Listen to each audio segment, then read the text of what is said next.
Media మిత్రులకు నా నమస్కారాలు. నా పేరు జిలాని, వింజమూరు మండలం కాటేపల్లి గ్రామం.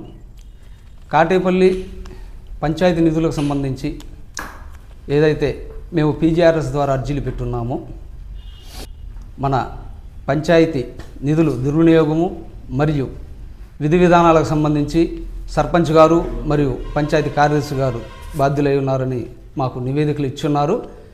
ఆ నివేదికలు ఏదైతే కావలి డిఎల్పిఓ గారు ఇచ్చున్నారో ఆ నివేదికల మీద ఈ తప్పుడు సమాచారము సరిగా విచారణ చేయలేదని చెప్పనేసి గౌరవ కలెక్టర్ గారికి పీజీఆర్ఎస్ అర్జీల ద్వారా మళ్ళీ అర్జీ పెట్టున్నాము. అర్జీ పెట్టిన పిమ్మట కందుకూరు డిఎల్పిఓ గారికి విచారణ అధికారిగా నియమించారు.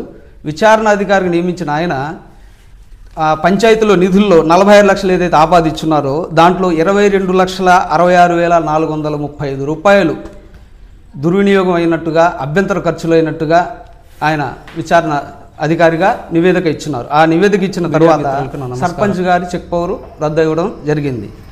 దాని తదనుగుణంగా ఏదైతే ఈ నివేదిక తీసుకున్న మేము పూర్తిగా క్షుణ్ణంగా పరిశీలించిన తర్వాత ఏదైతే నిధులు దుర్వినియోగం అయినాయో ఆ నిధులు తిరిగి మా పంచాయతీకి అప్పచెప్పవలసిందిగా 11 నెలల నుంచి ఫైట్ చేస్తూనే ఉన్నాము.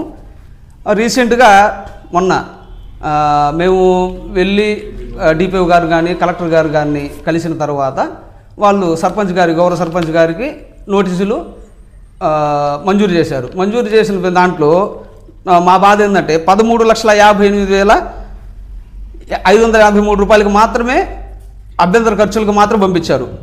ఏదైతే దుర్వినియోగ నిధులు 4,78,800 రూపాయలకి అది ఎక్కడా కనపరచలేదు. ఇంకో అంశము, ఈ పరిధిలో 2 కార్యదర్శులు వచ్చారు. 2 కార్యదర్శులకి ఇంతవరకు షోకాజ్ నోటీస్ ఇవ్వలేదు. అది ఏ విధంగా అంటే ఆర్టీఆర్ ద్వారా మేము పెడితే ఇంతవరకు సమాధానం చెప్పలేదు.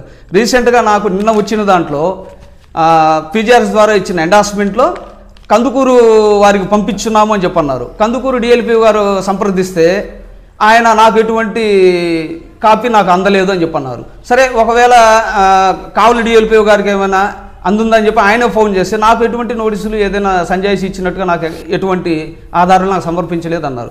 కాబట్టి ఇంకో అంశం ఏంటంటే దీంట్లో 2 కార్యదర్శులని మీరు ఎందుకు కాపాడుతున్నారు? చట్టం ముందు ఎవరైనా సమానమే కదా.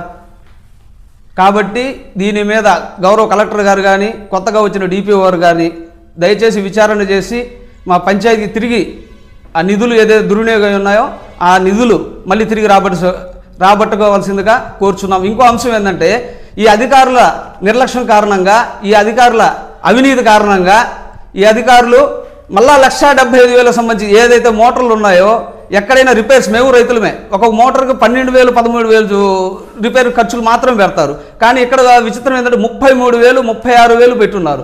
ఇంకో అంశం ఏంటంటే దీంట్లో అన్ని నాకు స్పష్టంగా ఆర్టీఆర్ ద్వారా ఉన్నాయి. ఇంకో గత కార్యదర్శి గారి తీర్మానాలు కాదని 33,000 ఇవ్వడం అనేది అది విచిత్రంగా ఉంది. దీనిపై కూడా విచారణ చేయమని చెప్పనేసి అంటే గౌరవ ప్రస్తుత యువఆర్డీ గారి మీద విచారణ అధికారి అని చెప్పన్నారు. ఆయన విచారణ అధికారి చేస్తున్నారు కూడా తెలియదు, మాకైతే ఐడియా లేదు. ఇంకొక అంశము, ఎక్కడ పారిశుద్ధ కార్యక్రమాలు ఎక్కడ ఇంతవరకు ఇన్ని వర్షాలు వచ్చి ప్రజల ఆరోగ్యాలతో ఇబ్బంది